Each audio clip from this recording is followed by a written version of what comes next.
तो दोस्तों finally prime videos ने इनविंसिबल सीजन 4 का ऑफिशियल टीजर रिलीज कर दिया है। और सिर्फ ट्रेलर ही नहीं बल्कि साथ में ऑफिशियल डेट भी रिलीज कर दी गई है, मार्च 18 2026। हाँ, काफी वेट लंबा हमें देखने को मिला, लेकिन ट्रेलर देखने के बाद एक ही फीलिंग दिल में आती है, प्राइम वीडियोस ने पूरी तरह गैस पर पैर रख दिया है।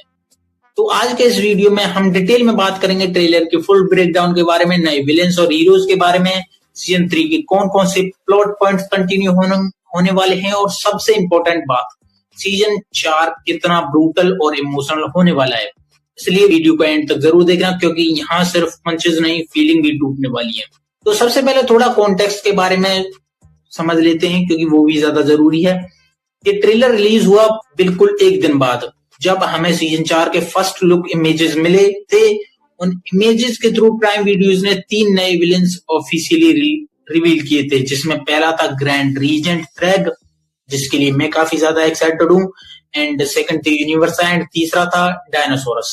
और यहाँ से एक इंटरेस्टिंग फन फैक्ट भी है, जो ये ट्रेलर रिलीज हुआ है वो एक्जैक्टली 23 साल बाद, जब इनविंसिबल का पहला कॉमिक जनवरी 22 2003 को पब्लिश हुआ था।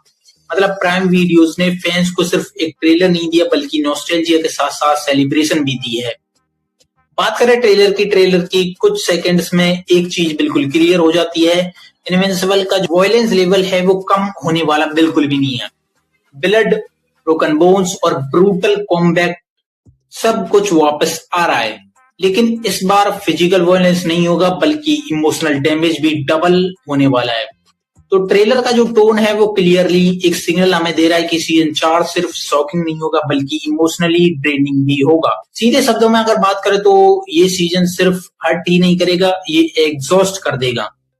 अब बात करें शो के सेंटर कैरेक्टर के बारे में जो होने वाले हैं, मार्क ग्रेसन। ऑब्वियसली सीजन 3 के एंड तक मार्क ऑलरेडी काफी ट्रॉमा फेस कर चुका है, चाहे वो अपने फादर का ट्रुथ हो, मल्टीवर्सल इनविंसिबल वॉर हो, या हर फाइट के बाद आने वाला सेल्फ डाउट।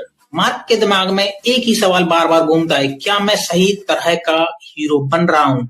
सीजन 4 में ये इंटरनल स्ट्रगल और ज्यादा डीप होने वाली है। ट्रेलर का सीन क्लियरली दिखाते हैं कि मार्क खुद पर डाउट कर रहा है और चाहता है कि वो एक बेटर हीरो बने, लेकिन विल्ट्रामाइट लेगेसी उसका पीछा छोड़ने को तैयार नहीं है।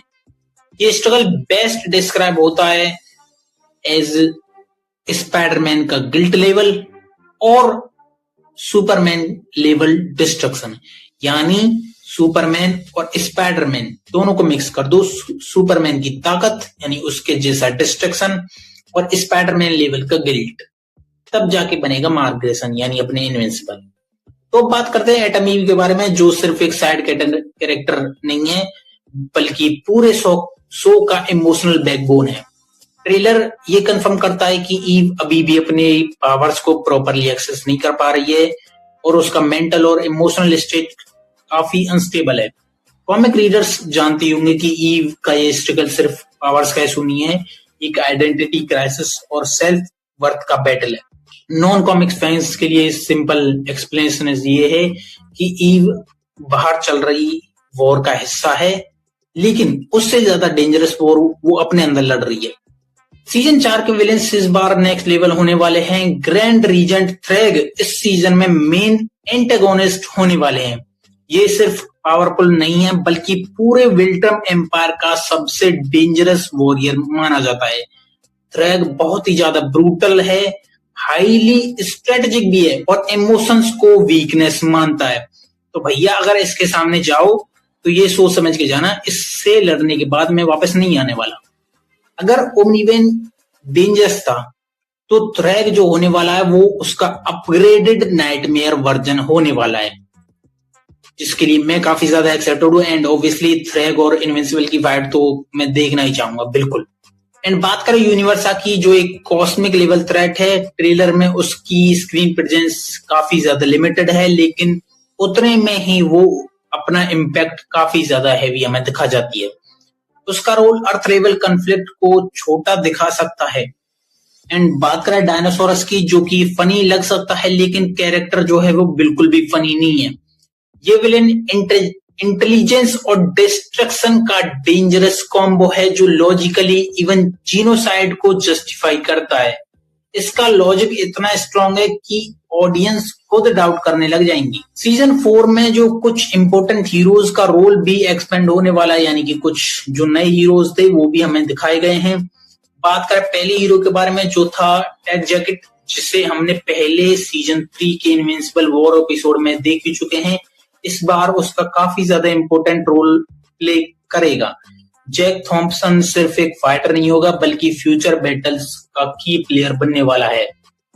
सबसे बड़ा सरप्राइज है स्पेस रेसर, यानी अपना दूसरा सुपर हीरो, एक इंटरगैलेक्टिक नोमैड जिसके पास अपनी कॉस्मिक बाइक और एक ऐसा वेपन जो किसी भी विल्ट्रामाइट को एक ही बार में मार सकता है।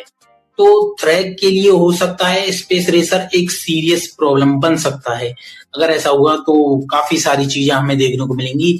थ्रेग का असली फाइट अपने स्पेस रेसर के साथ देखने को मिलेगा एंड इनविंसिबल के साथ देखने को मिलेगा ही मिलेगा।